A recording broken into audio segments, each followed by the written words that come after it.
দুনিয়াবি যে কোনো বিষয়, যে কোনো গুরুত্বপূর্ণ কাজ, যে কোনো গুরুত্বপূর্ণ বড় কাজ, এটা করার আগে দুইটা আমল করতে হবে। এক হলো ইস্তেশারা, আর একটা হলো ইস্তেখারা। একটা হলো পরামর্শ গ্রহণ করা, আর হলো আল্লাহর কাছ থেকে কল্যাণ কোথায় আছে সেটা দোয়া করে কামনা করে চেয়ে নেওয়া। চেষ্টা করবো তো ইনশাআল্লাহ। তাহলে ইস্তেখারা পুরাটা হলো কিন্তু একটা আমল। ইস্তেখারা মানে কিন্তু দোয়া, আল্লাহর কাছে এটা দোয়া। 2 রাকাত নামাজ পড়ে দোয়াটা পাঠ করা, এর মাধ্যমে, এই দোয়া নিবেদনের মাধ্যমে আপনি আল্লাহর কাছ থেকে কল্যাণ আশা করলেন, কল্যাণ কামনা করলেন। এরপর আপনি আল্লাহর পরে পরিপূর্ণ তাওয়াক্কুল করবেন যে এর পিছনে আল্লাহ তাআলা আমাকে কল্যাণ দিবেন। দোয়া করতে থাকবেন। নবী সাল্লাল্লাহু আলাইহি সাল্লাম প্রায় বলতে থাকতেন, আল্লাহুম্মা খিরলি ওয়াখতারলি, আল্লাহুম্মা খিরলি ওয়াখতারলি। এটা হলো সংক্ষিপ্ত ইস্তেখারা। আপনি হাঁটতে চলতে ফিরতে সবসময় বলতে পারেন, আল্লাহ আপনি আমার জন্য কল্যাণ দান করেন, আমার জন্য নির্বাচন করে দেন যে আমার কোনটা করা উচিত। আল্লাহুম্মা খিরলি ওয়াখতারলি বেশি বেশি করে পড়লেন, বাস। এটা এক প্রকারের ইস্তেখারা। আর মূল ইস্তেখারা যেটা, সেটা তো আমরা পড়বো ইনশাআল্লাহ বিইذনিল্লাহ, বেশি বেশি করে প্রত্যেকটা গুরুত্বপূর্ণ কাজে ইস্তেখারা করতে থাকবো, করতে থাকবো, করতে থাকবো, এবং আল্লাহর উপরে পরিপূর্ণ তাওয়াক্কুল রাখবো। ঠিক আছে তো ইনশাআল্লাহ? আমল করবো তো ইনশাআল্লাহ? আল্লাহ আমাদের সবাইকে আমলের তৌফিক দান করুন। তবে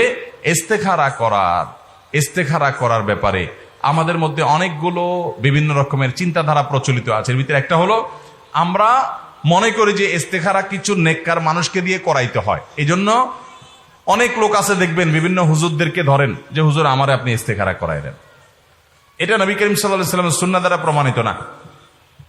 আপনার ইস্তেখারা আপনি করবেন, আরেকজন করে দিলে হবে না, নাজায়েজ হবে, গুনাহ হবে, আমি সেটা বলছি না। আমি বলছি এটা সুন্নাহ না।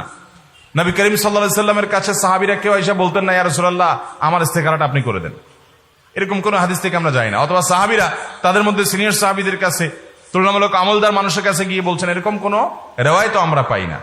তবে ইস্তেখারা প্রত্যেকে যার যার ইস্তেখারা শেষে করবে। যদি আরেকজন ইস্তেখারা তার জন্য করে যে আল্লাহ তার জন্য এটা কল্যাণ হবে কিনা, আপনি সেদিকে মনটা ঝুঁকাই দেন, দোয়া করান, তো নেককারদের দোয়া চাওয়া যেতে পারে, এটা আমি নাজায়েজ বলছি না। কিন্তু পদ্ধতি হলো মূলত যার যার ইস্তেখারা শেষে করতে থাকবে। চেষ্টা করবো তো ইনশাআল্লাহ?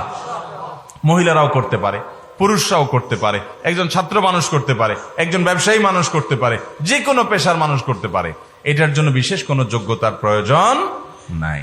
শুধু ওই যে নামাজ পড়ে দোয়াটা পড়বেন, দোয়া মুখস্থ নাই, লিখে নিয়ে বই থেকে দেখে দেখে অর্থ সহকারে বুঝে বুঝে নিয়ত করে করে আপনি পড়বেন, বাস, তাহলে হয়ে গেল।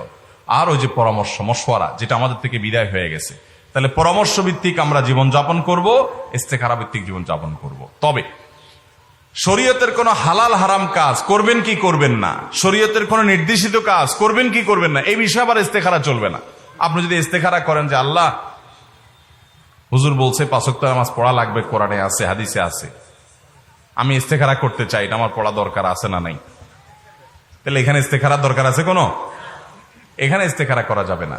ইস্তেখারা আখিরাতের কোন বিষয়, অর্থাৎ আল্লাহ তাআলা যা করতে বলেছেন বা যা নিষেধ করেছেন সে বিষয়ে আর কোনো ইস্তেখারা নাই। ওটা তো আল্লাহ সিদ্ধান্ত দিয়েই দিচ্ছেন, ওখানে আর কোনো ইস্তেখারা চলবে না। ইস্তেখারা হবে আমার দুনিয়াবি মুবাহ কাজের মধ্যে, যে আল্লাহ এই কাজটা আমি করবো কিনা। হ্যাঁ, হজের ক্ষেত্রে আপনি ইস্তেখারা করতে পারেন, আল্লাহ এই বছর হজে যাব না আগামী বছর গেলে আমার জন্য ভালো হয়, এটা ইস্তেখারার বিষয় হতে পারে।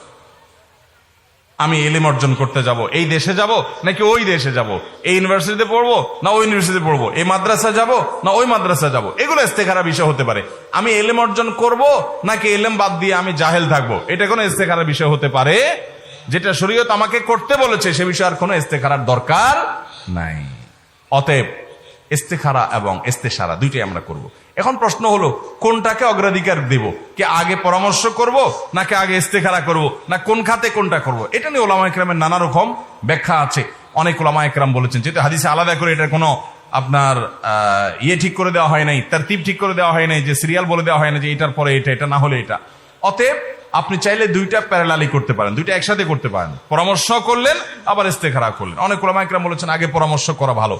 পরামর্শ আবার ওই যে যার সাথে যেটা করলে ভালো হয় তার সাথে সে বিষয়ে পরামর্শ করলে, যে বিষয়ে যিনি ভালো জানেন বুঝেন, তার অভিজ্ঞতা নিয়ে, তার দক্ষতা থেকে পরামর্শ নিয়ে এরপর আপনি আল্লাহর কাছে ইস্তেখারা করলেন। এটাকে অনেক উলামা ইকরাম তারজিহ দিয়েছেন।